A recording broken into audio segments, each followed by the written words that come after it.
Labdien, draugi!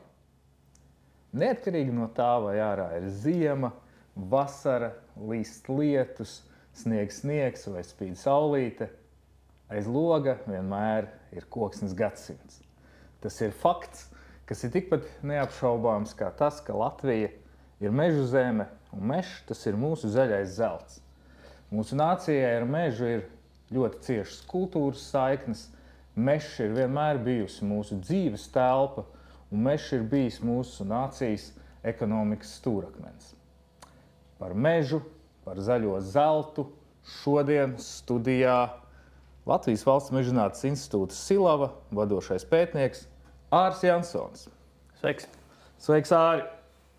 Bet pirms mēs sākam, ir tā kā parēķināts, ka Latvijas mežos 1 minūtes laikā izauga apmēram 47 kubikmetri koksnes. Un ar to pietiek, lai uzceltu vienu tādu nelielu izmēru privātmāju. Un, Āri, kamēr šī privātmāja ceļās, minūtes laikā, tev ir 1 minūte precīzi laika, lai tu noraksturotu, kas ir tavas galvenās pētniecības tēmas meža zinātnē. Tā galvenā pētniecības tēma ir noraksturojama arī īsākā laikā klimata gudrā mežsaimniecība. Ar to saprotot ilgtspējīgu mežsaimniecību tādā formātā, kurš ņem vērā, ka klimats mainās. Jo mums bieži vien gadās tā kļūda, ka vajag darīt visu pa vecam, vai vajag domāt, ka uz priekšu arī būs citādāk, neatkarīgi no tā, ka gan pētījumi, gan arī dabā redzamās zīmes signalizē, ka notiek pārmaiņas. Un domājot par mežu kā ilgstošu ekosistēmu, mums ir svarīgi šīs pārmaiņas ņemt vērā. Klimats, pārmaiņas. Āri, bet tu kā cilvēks, tu izjūti klimata pārmaiņas? Tā uz sevi, uz apkārtējo, bez zinātnes, vienkārši kā cilvēks. Nē. Un tas iemesls jau ir ārkārtīgi vienkārši. Pārmaiņas notiek pakāpeniski. Un no viena gada uz otru gadu tā ļoti jau nekas nav daudz nemainās. No 2. gada uz 3. gadu arī nekas daudz nemainās. Un tad jau liekas, tā jau ikdiena, tā jau tas ir. Viņus var pamanīt tikai tad, ja mēs skatāmies kaut kādos ilgākos laika posmos. Kaut vai man dzimšanas diena iekrīt oktobra beigās, un ir bijuši tādi oktobri, tad, kad es biju vēl krietni mazāks, ir bijuši tādi oktobri, kuros ir tik daudz sniega, ka pat mežā var slēpot ar distanču slēpēm pa mežu. Tur vajag stipri daudz sniega, uz lauka jau sen ir daudz sniegs, kad mežā vēl īsti nav ko darīt. Tagad īsti tā vairs neiekrīt pēdējos gadus pārdesmit. Tā ir normāls process, kur mēs redzam daudz labāk caur ilgtermiņu novērojumiem, kādi tiek veikti arī Latvijā, gan, piemēram, par putnu migrācijas laikiem, gan, piemēram, par dažādiem koku fenoloģijas procesiem, kad kurš koks sāk plaukt, kad kurš koks met nost lapas. Tad tā paskatoties tā retrospektīvi var redzēt, kāda tā tendence ir. Bet tā no gadu uz gadu vienkārši dzīvojot, kā ir, tā ir. Šogad bišķi siltāks, šogad bišķi vēsāks. Forši, ka tu pieminēji to savu dzimšanas dienu, īstenībā man arī tieši oktobra beigās ir dzimšanas diena. Es arī esmu pamanījis, ka ir bijis gan ar ragaviņām, ka varēja braukt, gan lapas ir kokos diezgan zaļas. Un tāpēc ir ļoti svarīgi, tiešām paskatīties ilgtermiņā, jo 53% Latvijas teritorijas šodien klāja mežs, un mums tā liekas, ka tā ir tāda dabiska ainava, ka tas ir tāds pilnīgi normāls stāvoklis, kā Latvijai arī vajadzētu būt. Bet arī tieši tā paskatāmies varbūt kopīgi uz Latviju pirms, 12,000 gadu, no tā brīža, kad mums pameta biezie ledāji. Mežs ir piedzīvojis ļoti radikālas pārmaiņas par šiem 1000 gadu. Protams, mainoties gan meža aizņemtajai platībai, galvenokārt jau cilvēka darbības ietekmē, gan uz vienu pusi, sākot nodarboties ar lauksaimniecību, vispirms jau apmetoties šeit dzīvot, un tad sākot nodarboties ar lauksaimniecību, gan atkal uz otru pusi, tad, kad mainījās ekonomiskās sistēmas un daļa teritorijas tika mežam atdot atpakaļ, lielākoties jāatzīst mērķtiecīga darba rezultātā, galvenokārt sējot pēc 2. pasaules kara un pakāpeniski panākot, ka šis mežs atkal te ir vairāk. Tieši tāpat arī, ja mēs skatāmies tādā ļoti garā laika periodā, tad, protams, ka ir mainījies arī sugu sastāvs, kas mūsu mežos ir biežāk sastopams, kas ir retāk sastopams, kas ir saistīts jau ar to pašu pieminēto klimatu, jo nav jau bijis tā, ka visu laiku ir tieši tā, kā mēs nofiksējam kaut kādu brīdi pagājušā gadsimta vidū un sakam, tāds tas ir mūsu parastais klimats. Ja mēs skatāmies tūkstošos gadu, tad ir bijis arī krietni siltāks, ir bijušas vairāk cieto labkoku sugas, kas šeit dominē. Tad atkal ir notikušas pārmaiņas. Tagad ir tāds tas sastāvs, kādu mēs esam ieraduši redzēt. Ieraduši vai mākslīgi vai apzināti mēģinājuši veidot, kā tu pareizi teici? Mākslīgi ir ļoti briesmīgs vārds. Tad, kad mēs runājam par kokiem vai par mežu, tas ir briesmīgs vārds, ja es drīkst lietot šādu apzīmējumu, jo mežā mēs mērķtiecīgi kaut ko darām, vai arī mēs vienkārši atstājam tām norisēm, kādas tur notiek, un nedaram neko. Tas ir mūsu tās, vai daram kaut ko drusciņu. Un tad veidojās tā ekosistēma, pielāgojās tam, kas notiek, vai ar mūsu kaut kādu iesaisti, vai bez mūsu kaut kādas iesaistes, un turpina noritēt tie procesi. Un, protams, ka mēs Latvijas mežus esam ietekmējuši ļoti nozīmīgi. Piemēram, mums ir gandrīz apmēram trešā daļa ir meži, kuros ir veikta hidrotehniskā meliorācija, skatoties, ko tas ir izmainījis, kokaudzē tas ir izmainījis ļoti daudz. Mežs ir kļuvis ražīgāks, tad ātrāk augošs, kokiem šajā situācijā patīk labāk, pieaugumi ir ievērojami lielāki. Tas ir varbūt tā lielākā uzreiz pamanāmā ietekme. Ja mēs paskatāmies kaut vai tos pašus āreņus, tad meliorētas minerāla augsnes mums tur arī oglekļu uzkrājums ir lielāks nekā slapjaiņos, jeb respektīvi pirms tā grauju uzrakšanas. Atvaino, ka es tev pārtraucu. Ārenis, tas ar tavu vārdu tā sasaistās. Kas ir ārenis? Ārenis ir tā teritorija, kurā iepriekš bija pārmitras minerāla augsnes un kurās ir izrakti grāvi. Tad ir palaists koku saknēm klāt vairāk skābeklis. Un veidojās situācija, kurā koki var justies labāk un reizē to arī augt ātrāk. Un Latvija ir tādā ļoti labā situācijā pēc būtības, varbūt ne tik labā attiecībā pret dažādiem Eiropas normatīviem, bet pēc būtības labā situācijā tādā nozīmē, ka mums ir pietiekami daudz vēl tādu teritoriju, kurās ir pārmitras, tad ir noteikti dažādu organismu sugas, kurām patīk tie slapjie meži. Mums ir gan tādi teritorijas, kurās ir dziļas organiskās augsnes, kurās tie grāvi nav, teritorijas, kurās ir minerāla augsnes, kurā tie grāvi nav, bet vienlaikus mums ir arī pietiekami liels tās platības, kurās var mērķtiecīgi veikt mežsaimniecību un nodrošināt labu rezultātu, tautsaimniecības rezultātu. Faktiski tas, ko es no tevis dzirdu, ir tas, ka meliorācija vai vispār procesi mežos pēdējā, cik ilgu laiku mēs kā cilvēki tā ļoti mērķtiecīgi cenšamies uzlabot mežu atdevi tieši no koksnes viedokļa. Kāds 150 gadi, 200? Ja mēs runājam par nelielām platībām, tad arī ilgāku laiku. Ja mēs runājam par Latvijas teritoriālo mērogu, tad apmēram tā no aizpagājušā gadsimta beigu daļas apmēram varētu teikt, kad ir tāds mērķtiecīgāks tas darbs, lai plašākā mērogā iegūtu labu ilgtermiņa rezultātu. Un vēl pirms 100 gadiem meži bija kāds 25, 27%. Latvijas teritorijas šobrīd 53%. Tā kā dubultojušies esam platības ziņā, bet tas rādītājs, kas man liekas vislabāk apliecina to, par ko tu runā, ir tas, ka koksnes krāja vai tas kokā uzkrātās oglekļa un vispārējā apjoms ir gan vairāk nekā trīskāršojies par šo periodu pēdējos 100 gados. Tas ir tas pierādījums tam, ka mēs kaut ko saimnieciski darām ar mērķi, lai tās mājas, kuras izaug minūtes laikā, būtu aizvien vairāk. Jā, protams, un varbūt es pieminēju tos grāvis, jo tas ir tāds cilvēkiem visvieglāk pamanāmais uzreiz tāds aspekts, bet, protams, ka ir arī jaunaudžu kopšana, jeb citiem vārdiem sakot retināšana, kur pēdējos dažu 10 gados ir izdarīts ļoti daudz darba, lai mērķtiecīgi strādātu un veidot tādu režīmu, kas veicina koku caurmēra pieaugumu, respektīvi koku augšanu resnumā. Un tas, protams, kā arī labvēlīgi ietekmē koku noturību. Un tieši tāpat arī ir jau no pagājušā gadsimta vidus ir ieguldīts nozīmīgs darbs meža selekcijā.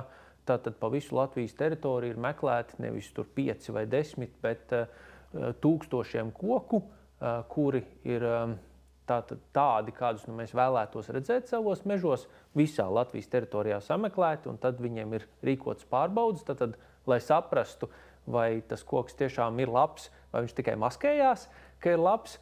Priekš tam ir eksperimentālie stādījumi. Tas viss ir aizņēmis diezgan daudz laika, bet nonāk praktiskajā ražošanā, proti no tiem kokiem, kas ir atlasīti tie labākie, skaistākie pa visu Latviju. Katru gadu tiek atjaunots apmēram 10 000 hektāru jaunaudžu, tiek izveidots, izmantojot šo te koku pēcnācējus. Tad mēs selekcija, citiem vārdiem sakot, selekcija. Jā, jo mēs ar šo darbu ietekmējam, nozīmīgi ietekmējam to, ko mēs varam sagaidīt no audzēm nākotnē. Un ja paskatās, kā tas komplekss ir darbojies, tad tu pieminēji, jā, varbūt kaut kādā garākā laika periodā, ka mums pakāpeniski palielinās mežu ražība, tad tas, cik daudz mēs uzkrājam oglekli tai skaitā, bet tas ir redzams arī pēdējos pārdesmit gados diezgan labi, kad iepriekš izveidotās augšanas gaitas tabulas vai vienādojumi, tad tas, kas ir darīts pagājušā gadsimtā, jau vairs tik precīzi neatspoguļo to, cik labi šie koki jūtās un cik labi viņi aug. Mēs redzam no pētījumu viedokļiem, tur mums kolēģi, kur strādā ar šiem jautājumiem, ka it īpaši tajā jaunaudzes vecumā, tad tajā, ko mēs jau esam varējuši nozīmīgi ietekmēt vai uzlabot, tur ir jāzīmē jau jaunas tās trajektorijas, kā tie koki aug, un viņi jūtās šeit tiešām aizvien labāki. Koki aug labāk, koki aug ātrāk, bet es par to ainavu vienkārši gribēju tev tā bišķi varbūt rezumējot. Tas, ko mēs redzam šobrīd Latvijā un redzam patiesībā pēdējos, droši vien 30 gadus Latvijas brīvvalsts laikā pilnīgi noteikti, un padomju laikā jau var bija mums ļoti attīstīta meža zinātne un mežsaimnieciskie procesi. Mēs varam teikt, ka faktiski tie meži, kādus mēs viņus redzam, ir mērķtiecīgas mežsaimniecības rezultāts. Ainavu ir veidojis pamatā cilvēks savas saimnieciskās darbības ietekmē. Tāda Latvija ir tāda, kādu mēs viņu šobrīd saprotam.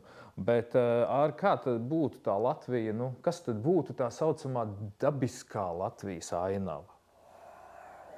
Atkal mēs esam pie tā, ja dabisks, tad ir... Kas ir dabiskam antonīms? Ir divi varianti, kā var teikt. Dabiskam antonīms ir vai pretdabisks vai mākslīgs. Divi varianti. Pretdabisks mežs īsti laikam nav atrodams tāds. Vismaz ar to mežsaimniecības intensitāti, ko mēs gribam un varam un īstenojam, kaut kādā mērā arī teiksim, mūsu Latvijas teritorijā nevar atrast kaut ko, kas sauktos pretdabisks mežs. Protams, ka sastāvs būtu mazliet atšķirīgs. Tās teritorijas, kurās dominē priede, visticamāk lielā mērā būtu mazāk tajās vietās, kur ir auglīgāka augsne.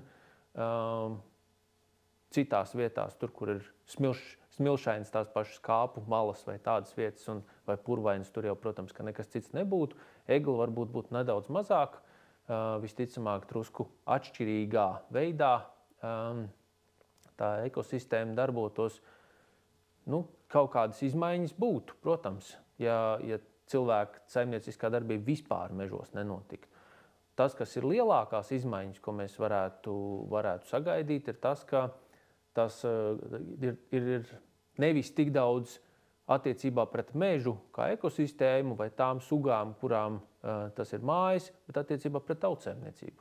Nu jā, ja cilvēki vispār nebūtu Latvijas teritorijā, tad cik 96% būtu mežs un pārējie būtu purvi un ezeri? Purvi un ezeri un upes un tā.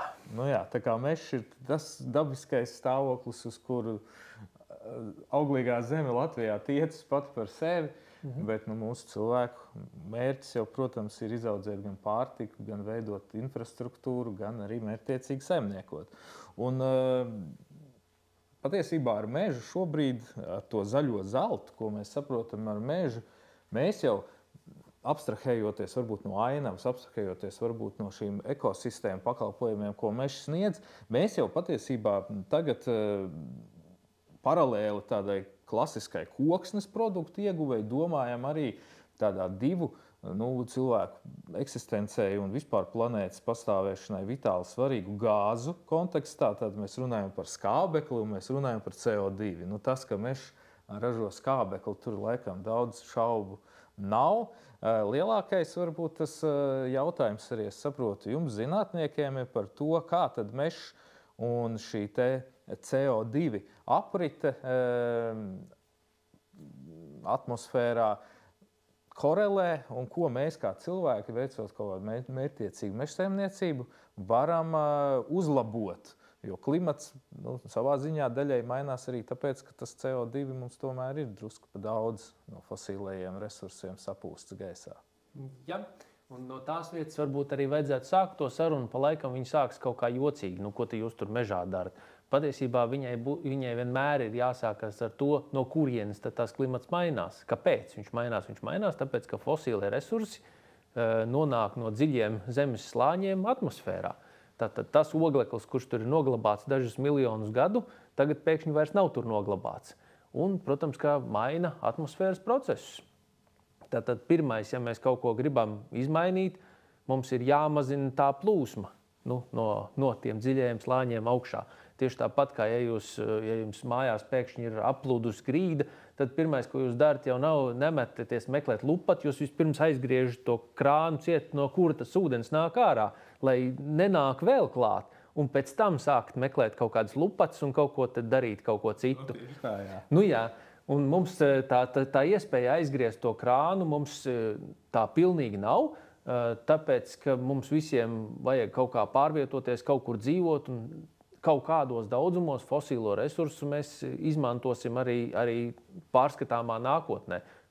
Tāpat farmācija viena liela daļa ir balstīta uz ogļūdeņraža savienojumiem. Nav sevišķi daudz variantu, ka tas nenotiks.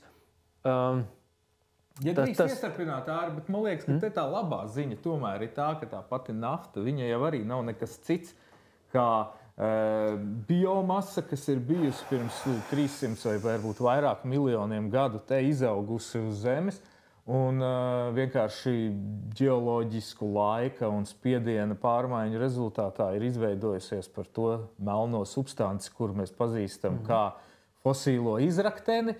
Un, patiesībā viss, ko mēs varam iegūt no naftas, teorētiski ir aizstājams ar to pašu biomasu, tā ir pašiem ķieģelīšiem, kas viņā ir, kas ir no meža, vai ne? Tas nav šīs dienas temats, protams. Tas ir krietni komplicētāk, jo ir jāsaprot, ka tur ir notikuši procesi ilgstošā laika periodā, dažādās temperatūrās un spiedienos, un ja mēs tagad to gribam replicēt, paņemot kaut kādus bērza lapu sauju un pateikt, ka mēs no šitā dabūsim ārā to pašu, ko naftas, tad visticamāk mums vajag ļoti daudz zināšanas un ļoti daudz pievadītās enerģijas, lai mēs no tā visu dabūsim. Un jautājums, cik daudz matērijas mēs dabūsim no tā visa beigās ārā.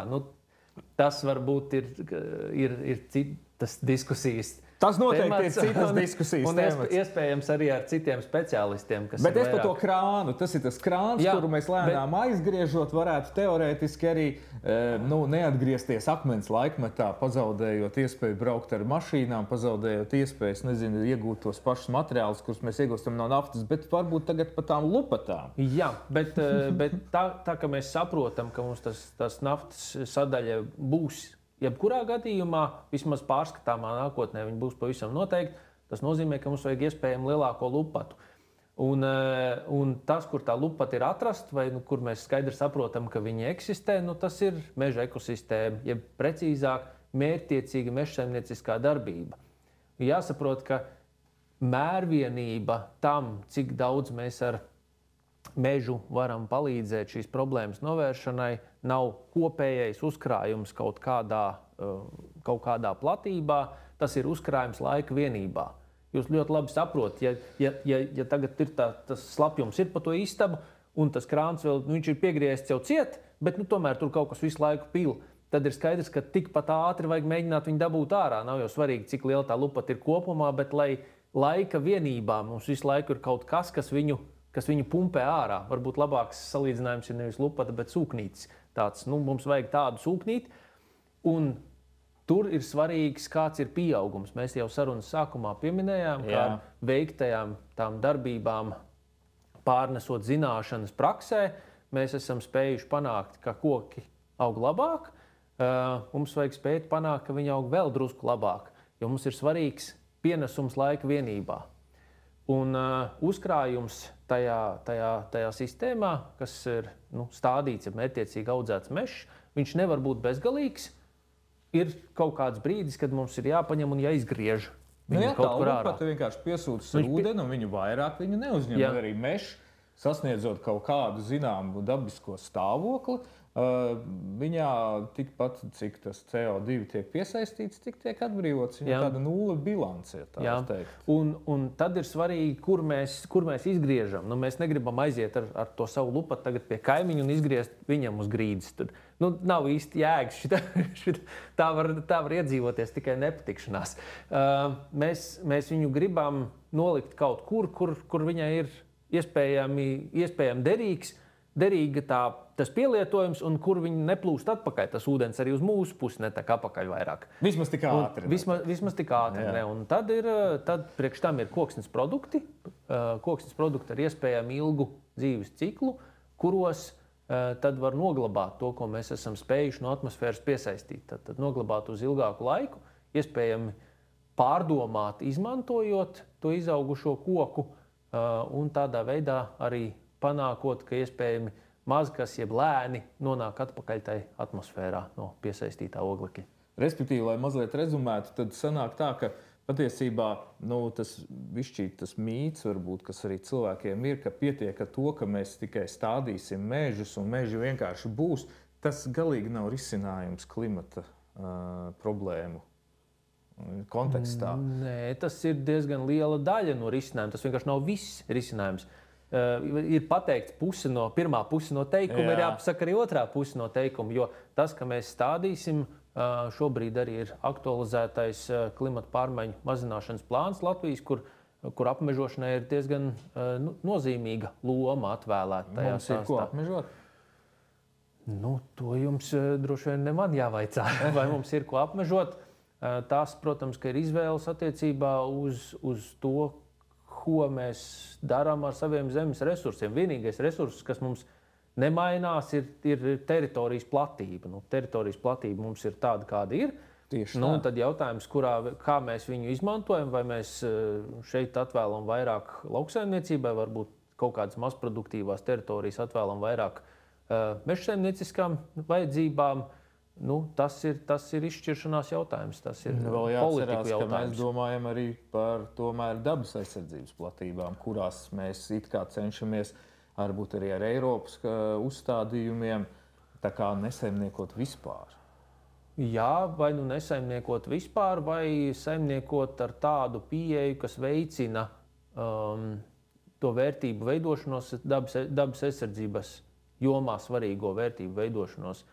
Rada labāku vidi kaut kādām retajām sugām, piemēram, kas ir tāda vairāk 21. gadsimta pieeja dabas aizsardzībai, nevis visu laiku dzīt augšā platību, bet arī mērķtiecīgi strādāt pie tās pašas biotopu kvalitātes uzlabošanas. Šajā gadījumā kvalitātes ne saimnieciskā nozīmē, bet kvalitātes no tām vajadzībām, kuru dēļ šī konkrētā platība ir izveidota.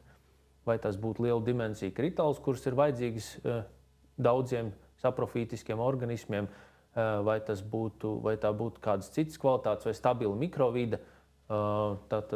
Tātad šie parametri, kas ir vajadzīgi, tos arī mērķtiecīgi ieviest tajās platībās, kuras ir atvēlētas. Tad meža zinātnes mērķis ir no vienas puses gan domāt par to, kā šo lupatu padarīt maksimāli efektīvu, no otras puses, kā salāgot tomēr un līdzsvarot zemi, es pat teiktu nevis meža, bet vispār zemes kā tādas izmantošanas starp ļoti dažādām sabiedrības vajadzībām. Tas ir tas arī, ar ko Silava, vai ne, nodarbojas. Tas ir tas, ar ko Silava nodarbojas, un tas ir tas veids, kā mēs skatāmies vairāk jau tomēr uz mežu, tātad saprast, ja mēs, piemēram, veicam to apmežošanu, tad kas notiks ne tikai ar koku augšanu, bet kas notiks arī ar oglekļa uzkrājumu, piemēram, augsnē, par ko nav pārāk daudz patiesībā zināms un kur kolēģi strādā. Kas notiks ar dažādu sugu klātbūtni, tā skaitā retu sugu klātbūtni, cik ātri viņas ienāks tajā teritorijā, cik piemērots tās apmežotās teritorijas būs šīm te sugām.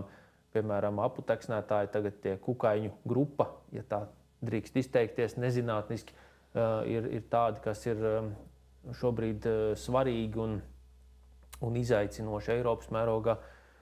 Tās ir lietas, kas nāk papildus, ne tikai vai tas ir pieaugums, bet arī kas notiek kopumā ar šo sistēmu.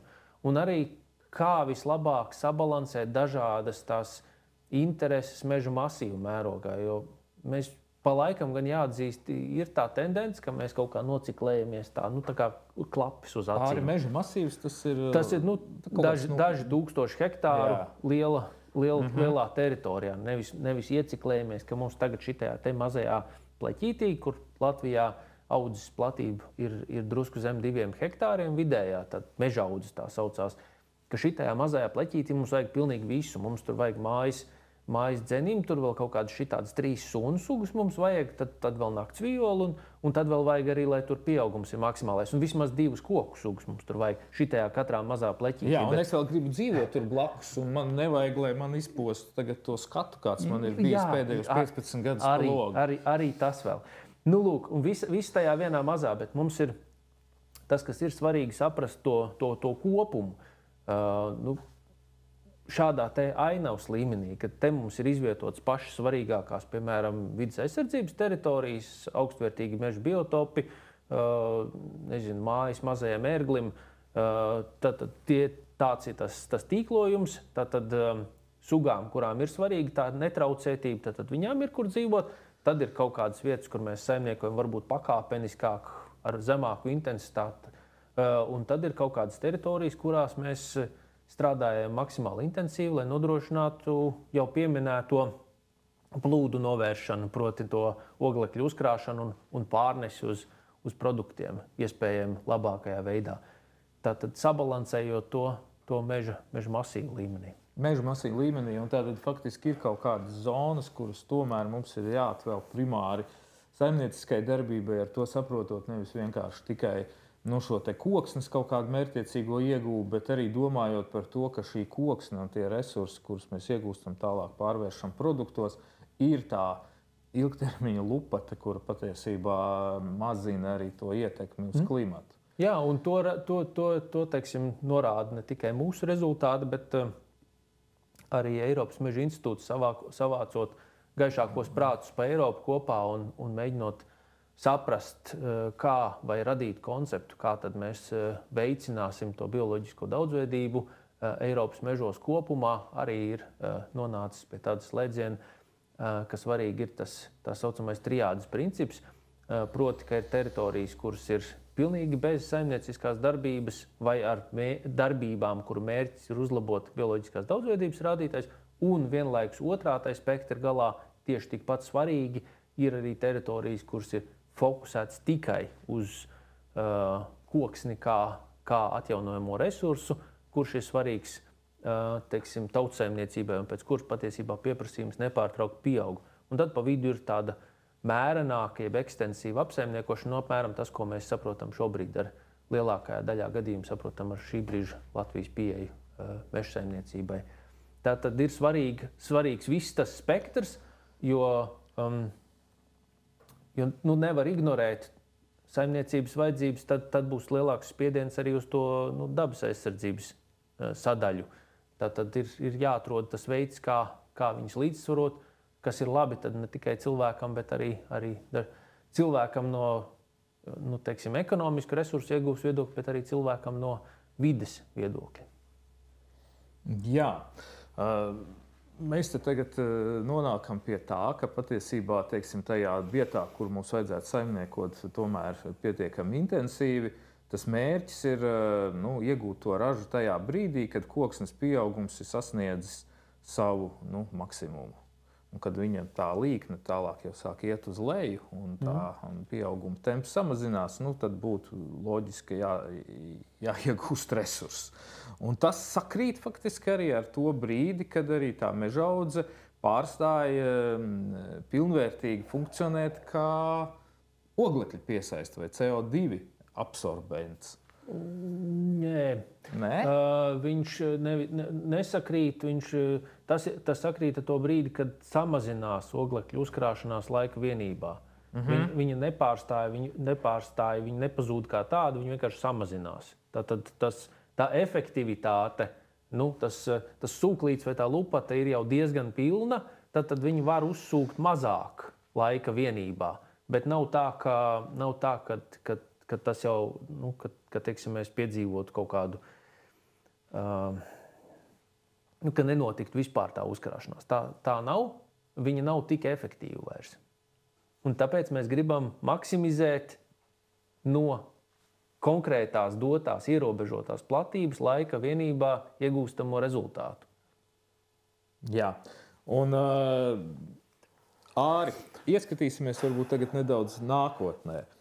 Kādus tu redzi, Latvijas nākotnes mežus, ņemot vērā šo visu, ko tu stāstīji par līdzsvaru atrašanu un tomēr centieniem maksimizēt gan oglekļa piesaisti pašā mežaudzē, gan pēc tam iegūtajos koksnes produktos, kas atkal tālāk jau ir kokapstrādes jautājums un katra mūsu patiesībā cilvēka izvēles jautājums, kādus produktus mēs lietojam, vai viņos ir noglabāts mežos piesaistītais ogleklis, vai viņi ir rezultāts tam, ka kaut kāds fosīlais ogleklis ir to krānu pavērs vēl bišķi vairāk vaļā. Tās ir mūsu izvēles. Te mēs paši katrs esam tiešām ļoti nozīmīgi klimata pārmaiņu ietekmētāji.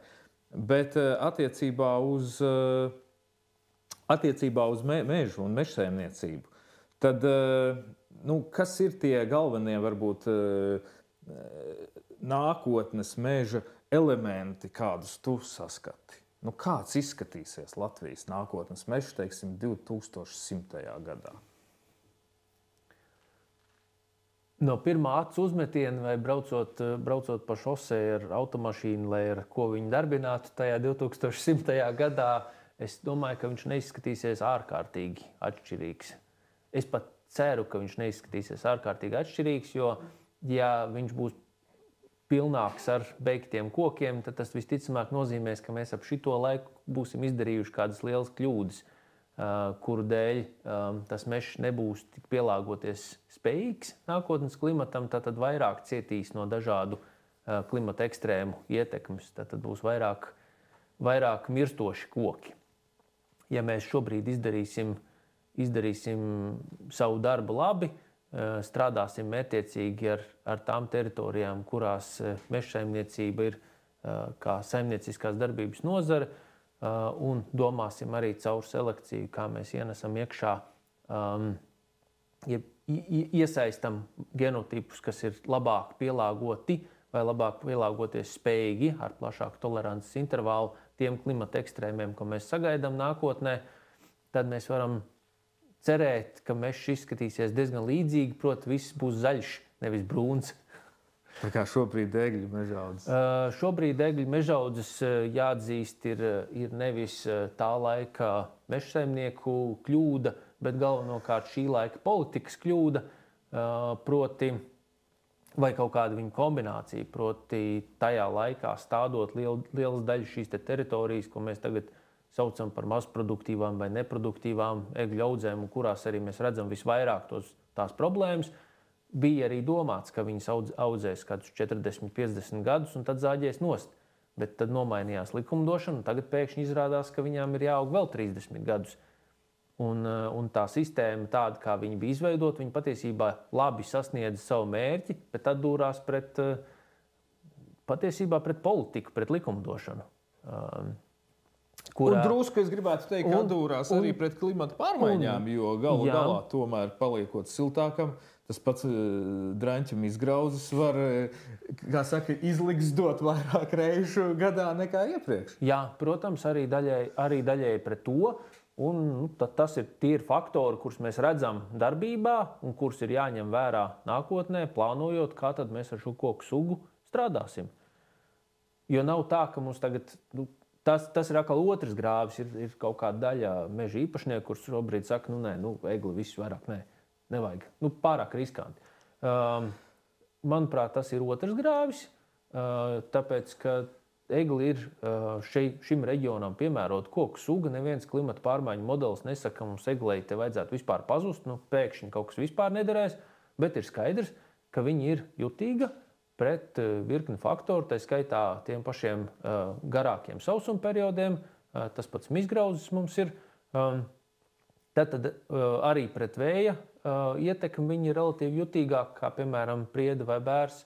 Tad ir jādomā, kā ar viņu saimniekot tā, lai visus šos riskus iespējami mazinātu. Gan domājot, vēlreiz uzsvēršu par tiem pašiem genotipiem, kurus mēs stādām, gan arī domājot par saimniekošanas sistēmu, kas galvenokārt ir vērsta uz apsaimniekošanu pēc mērķa caurmēra un relatīvi īsākiem aprits cikliem tajās teritorijās, kurās saimnieciskā darbība ir galvenais mērķis.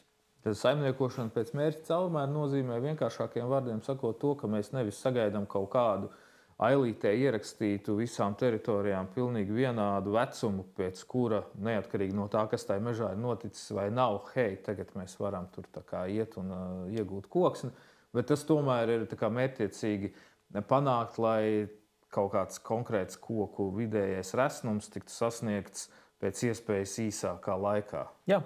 Tā ir tā laika vienības rezultēšana. Jā, un arī labi, egles būs jaunākas, tāpēc arī viņas būs zaļas.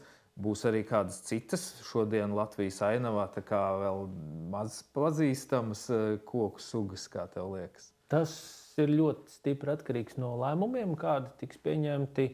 Tas pats diškabārds, par kuru jau ir runāts, manuprāt, jau diezgan daudz. Jā. Viņš varētu ienākt kā laba, ēncietīga koku suga, kurai situācija mūsu valstī kļūst aizvien piemērotāka no klimata viedokļa. Mēs viņu varētu izmantot vairāk. Es domāju, ka tā arī notiks. Tieši tāpat no politikas ir atkarīgs lielā mērā, vai mēs vairāk izmantosim arī citas lapkoku sugas. Cilvēki iespējams, ka ir pamanījuši, aizvien vairāk kļavas kļūst mežā, liepas paliek vairāk, ozoli paliek vairāk.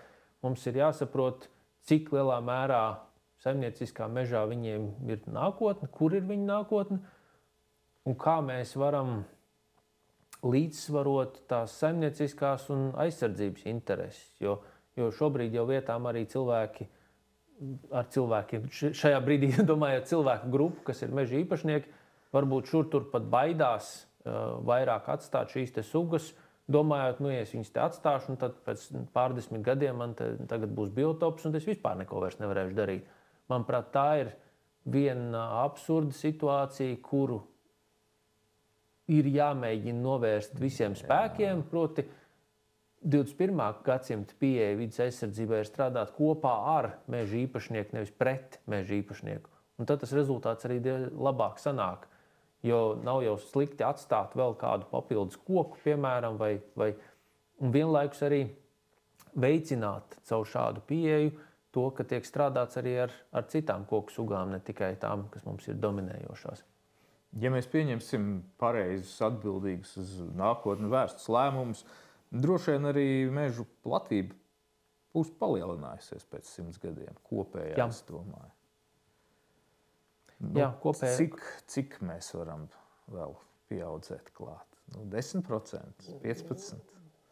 Ap to kaut ko sevišķi vairāk droši vien, ka mēs nepieaudzēsim klāt, jo ir skaidrs, ka ir arī visas pārējās cilvēku intereses, tā skaitā paēst. Mums ir kaut kāda interese gan rītos, gan vakaros. Vismaz reizē to tā lauksaimniecībai teritorijas ir nepieciešams. Un tā tas būs arī uz priekšu. Tieši tāpat arī ir teritorijas, kas ir purvi, kas ir cita ekosistēma, ir pļavas, tā skaitā tādas, kur mērķis ir bioloģiskās daudzveidības uzturēšana, kas arī ir aizņems kaut kādas vietas. Ūdeņi arī visticamāk jau mazāk nepaliks. Nav tā sagaidāms. Tā kā jā, ap tiem 10–15% viņi varētu būt tas, kas vēl nāk klāt. Tad pēc 100 gadiem, ja mēs ieklausīsimies zinātniekos un tajā darbā, ko viņi dara, ja lēmumi tiks pieņemti balstoties uz pētniecībā balstītiem rezultātiem, nevis vienkārši pieņēmumiem vai mītiem vai sajūtām, tad pēc 100 gadiem Latvijā būs daudz vairāk mežu.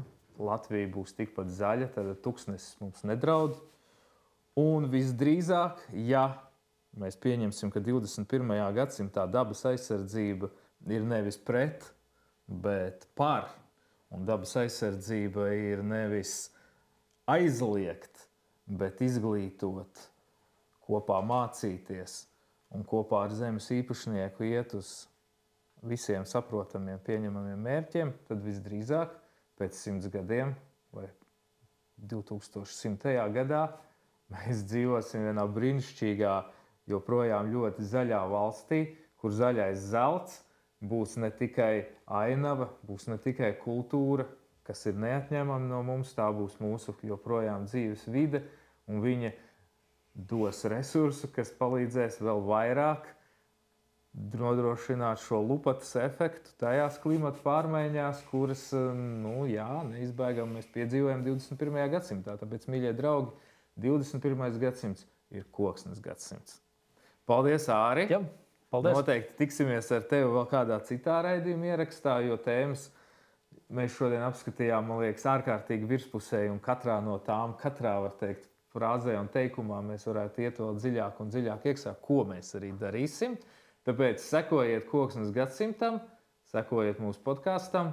Paldies jums, mīļie draugi, ka klausījāties. Uz tikšanos kādā nākamajā ierakstā.